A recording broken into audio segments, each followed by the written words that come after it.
Okay, so we're in the other building, the larger building at our studio, and I wanted to invite Sujoy to pan the studio, starting over here. Jim's, what was Jim's name? Joe. Joe Natale. Joe Vitale Yep. is the painter who shares the studio with Nate. And then this is Nate's part of the studio. This is Nate Scott. The metal area. This is the area where all things metal are, all the equipment, welders, forge, compressors, for making his assembly, his art. His work is mixed media. So here's the example there on the vise is a bird head.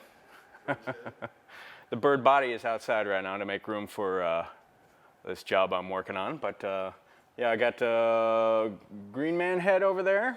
He's in progress. I got a full figure sculpture, and I have a head outside that I did mold making with and did some casts. And then these large panels that we're surrounded by are part of an installation that Nate's been working on and will be installing very soon. They're just about ready to be shipped out, right? Next week, yes. All right. So just got to paint them and get them out of here so I can get back to art.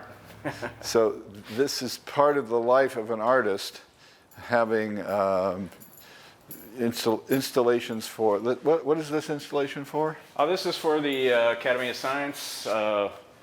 It's for a display that's going to go in the atrium. It's going to get covered with vinyl and pictures and text and all that. So that's what this is going to be. So okay. Who knows if anybody will see it, since the museum will be closed. But oh, right. It's going up anyway. So and thank goodness, because I could use a little money. Let's have a look at your artwork out here. All right. This is my latest piece. I finished him in March this year. This is called Omen, or two-headed corvid, or crow. So this is a lot of found objects.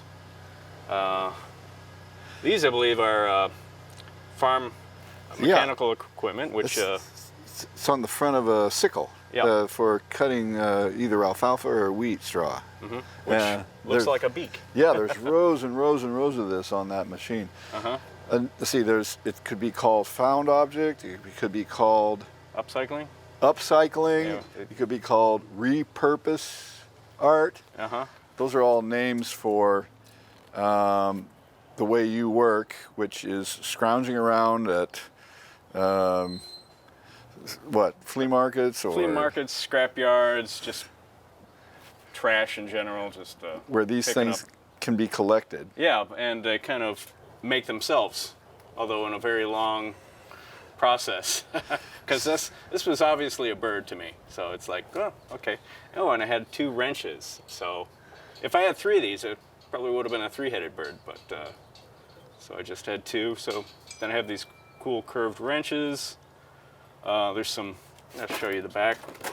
Back's pretty interesting too. I got some wow, silverware. These are knives, or no, spoons, handles. Yep. You know, a lot of times people think that art is created like an architect who sits down at a drawing table to sort the thing out and then make it. That's not the way this happened. Yeah.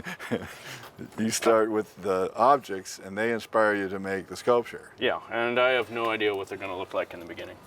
So that's way cool. I got some cool clock gears in there, so that's some brass. So you're also a master of wood. Yeah. This was made from different parts of furniture, right?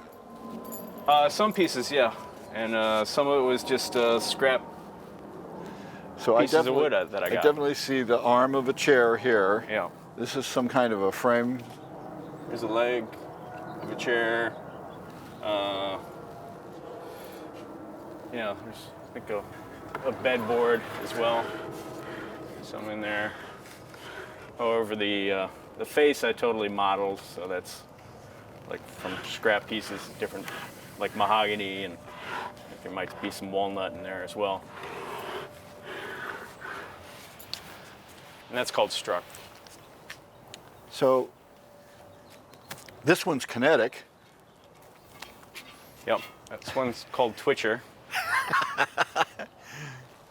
It's got typewriter keys on there. Typewriter keys at the tips of his fingers. So, Cool. And he's an older piece. metal sculpture has lots of lateral strength, so it can extend out into space like this, where clay sculpture you don't get to do that. Yeah. And then you said that larger piece up there is missing its head. Yeah, so I've been experimenting in mold making. Okay, so what we'll see here is a rubber mold that's encased in plaster, which is the negative of these. And Yeah, it's very, very flexible. the rubber's job is to capture the detail. The plaster's job is to hold the rubber in the right shape. So what are we looking at now? Is this, looks like metal. Yeah, it's actually resin, but it's with bronzing powder in it. So it's like copper, zinc, and some stuff. So I was going to play around with some patinaing. When a What's the back look like? That's a resin. When a sculptor uses the word resin, they mean plastic. What is it? Yes, this is polyurethane. Polyurethane plastic that's been poured in there. Yeah, this product's called Onyx. It mixes really well with the bronzing powder, as you can tell. That's super shiny.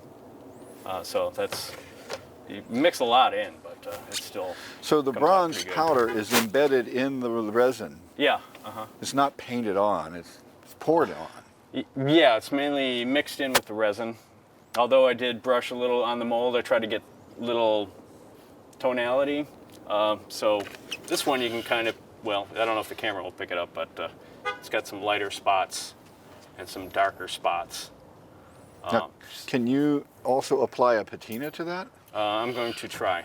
So Cool. I'm going to put them through their paces and see what I can come up with. I think I might, this guy, I think I'm going to first start with a sandblasting to kind of get to the metal flakes, and then there's some patina stuff. I might even just do like, I've been researching patinas, maybe just like vinegar or ammonia.